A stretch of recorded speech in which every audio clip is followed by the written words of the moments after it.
날이 저물어 갈 때 빈들에서 걸을 때 그때가 하나님의 때 내 힘으로 안 될 때 빈손으로 걸을 때 내가 고백해 여호와 이래 주가 일하시네 주가 일하시네 주께 아끼지 않는 자에게 주가 일하시네 주가 일하시네 신뢰하며 걷는 자에게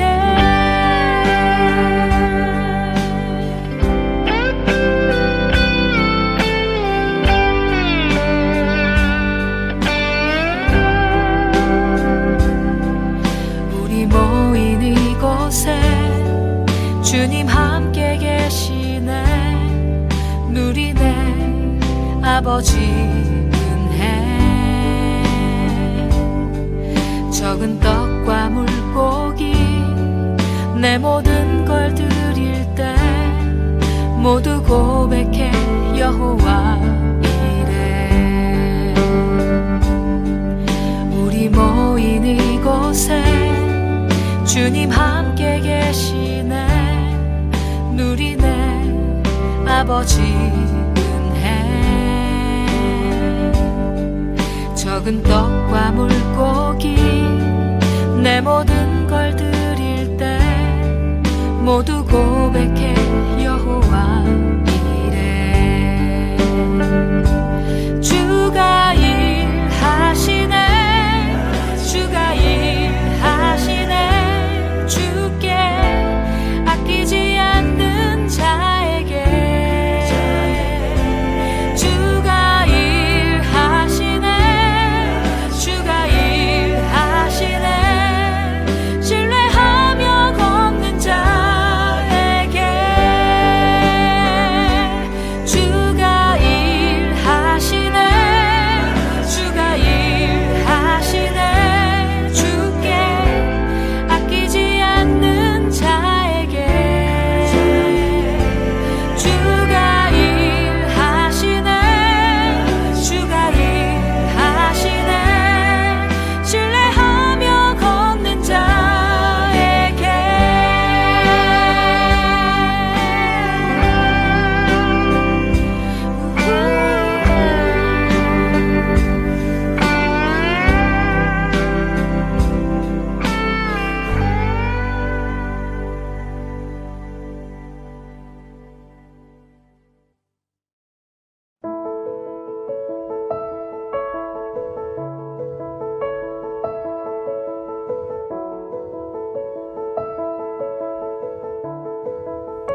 그 형제들이 예물을 마련하고 갑절의 돈을 자기들의 손에 가지고 베냐민을 데리고 애굽에 내려가서 요셉 앞에 서니라. 요셉은 베냐민이 그들과 함께 있음을 보고 자기의 청지기에게 이르되 이 사람들을 집으로 인도해 드리고 짐승을 잡고 준비하라.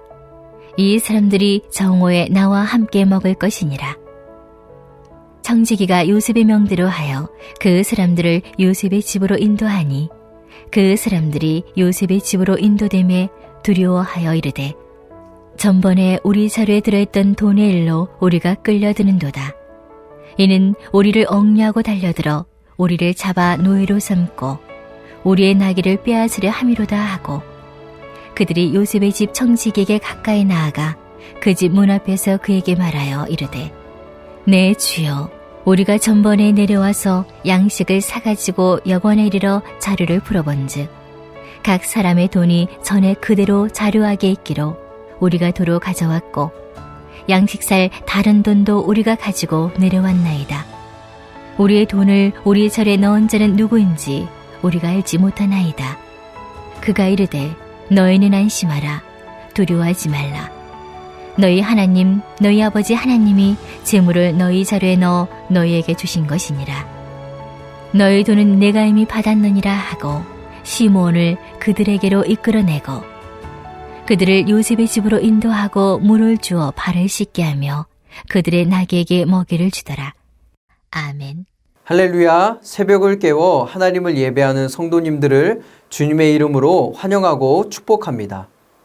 여러분, 이전에는 하나님을 이해하지 못했지만 시간이 지나면서 하나님의 계획과 뜻을 깨닫게 되던 때가 있었습니까? 요셉이 지금까지 왜 이런 고난과 역경을 당하게 되었는지 후반을 향해 갈수록 서서히 하나님의 뜻이 드러나고 있습니다. 야곱의 10명의 아들들이 이집트에서 돌아온 후 시간이 흘렀습니다. 가나안에는 기근이 계속되었기 때문에 이집트에서 사온 식량도 어느덧 다 떨어져 갔습니다. 그래서 야곱은 아들들에게 다시 이집트로 내려가 곡식을 사오라고 말합니다. 하지만 요셉이 한 말이 있었기 때문에 이번에는 베냐민이 함께 가지 않을 수 없습니다. 야곱의 아들 중 유다는 상황을 다시 아버지에게 고하고 베냐민이 안전하게 돌아오는데 자신이 책임을 지겠다고 이야기합니다. 자식들의 요구를 완강히 거부했던 야곱도 결국은 굶어 죽지 않으려면 아들들이 다시 이집트로 가서 곡식을 사와야 한다는 것을 알고 있었습니다. 그리고 베냐민을 데려가지 않는 한 결코 식량을 구할 수 없다는 것을 인정하고 그를 형들과 함께 보내지요. 형들이 베냐민을 데리고 요셉 앞에 서자 요셉은 형제들을 자기 집으로 보냅니다. 이유는 이들을 특별하게 대접하기 위함이었죠. 하지만 여러분, 형제들은 어떻습니까? 불안해합니다. 곡물을 사러 온 모든 사람들로부터 따로 분리되는 것이 예감이 좋지 않습니다. 더욱이 지난번 여러분 어떤 사건이 있었습니까? 돈이 자루에 있었던 일을 생각하니 내내 마음이 걸리고 불안했던 것이죠. 그들은 혹시 그 일로 인해 노예로 끌려가는 것이 아닌가 두려워했습니다. 본문 말씀은 이 형제들이 느끼는 불안감을 세 가지의 동사로 표현합니다. 18절의 말씀을 읽어보면 그 사람들이 요셉의 집으로 인도됨에 두려워하여 이르되 전번에 우리의 자루에 들어있던 돈의 일로 우리가 끌려 드는도다. 이는 우리를 억류하고 달려들어 우리를 잡아 노예로 삼고 우리의 나귀를 빼앗으려 함이로다 하고 18절에서는 달려들어 노예로 삼고 빼앗으려 이 세 동사를 사용합니다. 여기서 사용된 동사들은 모두 한 사람을 납치해 노예로 만드는 과정을 표현할 때 쓰이는 단어입니다. 이를 통해서 형제들이 지금 얼마나 불안해하고 떨고 있는지를 보여줍니다. 사랑하는 성도님들, 지금 이 모습은 무엇을 떠오르게 합니까? 지난날 형들이 요셉을 구덩이에 가두고 지나가던 사람에게 노예로 팔고 옷을 빼앗았던 사건을 떠오르게 합니다. 자신들이 요셉에게 했던 그 행위대로 똑같이 당할까봐 두려워하는 것이죠. 우리는 이를 통해 무엇을 깨닫습니까? 정직하지 못한 삶, 죄로 얼룩진 삶은 두려움과 불안에 빠질 수밖에 없다라는 사실이죠. 어린 요셉에게 행했던 일을 자신들이 그대로 당할 수 있다는 것을 염려하던 이때에 형들은 분명 자신들이 버린 요셉을 떠올렸을 것입니다. 자기들의 잘못을 그대로 당하는구나 라고 여겼을 것이죠. 진실하고 정직하게 살아가라는 것은 단순히 하나님을 위해 그분을 닮으라는 권면이 아닙니다. 진실하고 정당하게 살아갈 때 우리는 두려움에서 자유하게 되기 때문입니다. 그러므로 오늘 여러분들의 삶이 정직하고 깨끗한 삶이 되기를 소망합니다. 털어서 먼지 안 나는 사람이 어디 있냐라고 하지만 그리스도인은 털어도 먼지가 나서는 안 됩니다. 오늘날 세상이 점점 악해져 가지만 우리는 주님의 말씀을 기억해야 합니다. 마태복음 5장에서 예수님은 이렇게 말씀하시죠. 너희는 세상의 소금이고 빛이다. 너희 빛이 사람 앞에 비치게 하여 그들로 너희 착한 행실을 보고 하늘에 계신 너희 아버지께 영광을 돌리게 하라. 이것이 오늘 예수님께서 우리에게 주신 사명입니다. 그리스도인이 행할 일입니다. 거짓과 자기 욕심대로 사는 사람에게 돌아오는 것은 여러분 두려움과 불안뿐입니다. 하지만 하나님의 말씀을 기억하고 정직하게 사는 사람은 자유함이 있습니다. 오늘 이 자유함을 누리는 하루가 되기를 소망합니다. 불안해진 형제들은 먼저 관리인을 찾아가서 지난번에 있었던 일에 대해 자초지종을 말하며 돈을 돌려주려 합니다. 그런데 관리인이 뭐라고 합니까? 그들이 자루 속에 발견한 돈은 아마도 하나님의 선물이었을 것이다 라고 알쏭달쏭한 말을 하지요. 그리고 이미 다 받았다라고 이야기합니다. 여기에서 이미 받았다라는 말은 문자적으로 너희의 돈이 내게로 왔다라는 뜻입니다. 이는 액수가 완납되었다라는 법적인 표현입니다. 또한 관리인은 형제들에게 안심하라 라고 이야기하죠. 샬롬, 즉 평안을 선물합니다. 여기에서 안심하라 라는 말은 너희에게 평안, 샬롬이 있으라 라는 말입니다. 샬롬, 평안은 이 이야기에서 매우 중요한 개념입니다. 이 말은 27절에서 요셉이 형제들과 야곱의 안부를 물으며 2차례 더 사용됩니다. 여러분, 하나님께서 요셉을 형들에게 보낸 것은 그들에게 평안을 전하기 위함이었습니다. 그리고 더 나아가서는 기근으로 고통을 당하는 사람들을 향해 하나님의 평안을 전하는 사람으로 쓰임받고 있는 것이죠. 그런데 여러분 한번 돌아보십시오. 요셉의 삶에는 샬롬, 평안이라는 말이 없었습니다. 우리 모두 요셉이 당한 고난을 잘 알고 있습니다.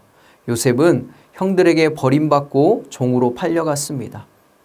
이것도 모자라서 억울한 누명을 쓰고 감옥에 갇혔습니다. 도저히 빠져나올 수 없을 것 같던 그곳에서 희망을 잃은 채 살았습니다. 지금 총리가 되어 나라를 다스리는 이 영광스러운 자리에 있지만 그전까지 당했던 고난과 아픔을 잊을 수는 없죠. 요셉의 삶에 샬롬, 평안이라는 말은 없었습니다. 그런데 하나님은 요셉을 지금 이 하나님의 평안을 전하는 사람으로 사용하시고자 한다라는 것이죠. 이전에는 결코 평안을 전할 수 없는 자였지만 하나님의 놀라운 은혜와 섭리로 두려움으로 떠는 자들에게 하나님의 평안을 전합니다. 그렇습니다. 여러분, 우리의 삶이 고난과 어려움으로 얼룩져 있다 해도 요셉을 사용하셨던 하나님을 우리 기억하기를 소망합니다. 지난날의 고난과 고통이 밑거름이 되어 요셉처럼 샬롬, 평안을 전하는 자로 하나님이 사용하실 줄 믿습니다. 그렇게 아름다운 엔딩을 맞이하려면 여러분 어떻게 해야 합니까? 요셉과 같이 삶에서 하나님을 두려워하는 믿음이 있어야 할 줄 믿습니다. 내 삶이 항상 하나님의 손 안에 있어 하나님께서 나를 지켜보고 계신다라는 사실을 기억해야 합니다. 여러분, 이것이 잘 드러난 때가 언제입니까? 요셉이 보디발의 아내의 유혹을 받을 때이지요. 종으로 팔려갔지만 하나님의 은혜로 보디발의 집을 관리하는 자가 되었을 때 보디발의 아내가 요셉을 유혹합니다. 여러분, 그때 요셉은 이것을 어떻게 거절합니까? 이르기를 이 집에는 나보다 큰 이가 없으며 주인이 아무것도 내게 금하지 아니하였어도 금한 것은 당신뿐이니 당신은 그의 아내임이라. 그런즉 내가 어찌 이 큰 악을 행하여 하나님께 죄를 지으리이까. 요셉은 보디발이 자신에게 이 집을 맡겼을 때 이제는 나보다 큰 이가 없다는 사실을 알았습니다. 다시 말해서 내가 내 마음대로 살아도 누가 간섭하거나 또 막을 사람이 없다라는 것이죠. 하지만 요셉은 하늘에 계신 하나님을 기억했습니다. 그리고 보디발의 아내를 범하는 것이 하나님께 죄를 짓는 큰 악임을 알고 있었다라는 것이죠. 요셉에게는 하나님을 경외하는 믿음이 있었습니다. 하나님이 그와 함께 하셨고 그리고 그 믿음이 요셉을 오늘 평안을 전하는 자로 세운 것입니다. 요셉을 죽이려는 형제들 앞에서 샬롬을 전하는 사람으로 만든 것입니다. 지금 여러분들 앞에 고난과 어려움이 있으십니까? 이것이 밑거름이 되어 사람들 앞에서 하나님의 샬롬을 전하는 자로 세우실 줄 믿습니다. 그러니 여러분 매 순간 하나님을 경외하며 그 앞에서 믿음을 지키십시오. 그러면 오늘 요셉과 같이 나를 죽이려 했던 사람 앞에서 하나님이 여러분들을 높이실 것입니다. 청지기는 시므온을 석방하고 물을 주어 발을 씻게 합니다. 그리고 나귀에게 먹이를 줍니다. 이는 당시 근동 지역에서 손님을 대접하는 가장 기본적인 관계입니다. 이 모든 것을 보았을 때 요셉이 초대한 식탁의 자리는 형제들을 향한 호의와 관용의 식탁이라는 사실을 알 수 있습니다. 형제들은 자신들이 어려움에 처할까 두려워하지만 요셉은 아직 자신의 정체를 밝히지 않았지만 형제들을 진심으로 환대하고 있습니다. 요셉의 인생은 어찌 보면 재앙으로 시작되었지만 그의 인생의 마지막은 재앙이 아니라 축복으로 흘러가고 있음을 보게 됩니다. 하나님은 이와 같은 분이십니다. 우리가 미처 다 알 수 없지만 때로는 내 앞길이 어떻게 흘러갈지 모르지만 하나님의 계획은 우리를 선한 곳으로 그리고 당신의 뜻을 이루기 위해 지금도 일하고 계시다는 사실을 여러분 믿기를 원합니다.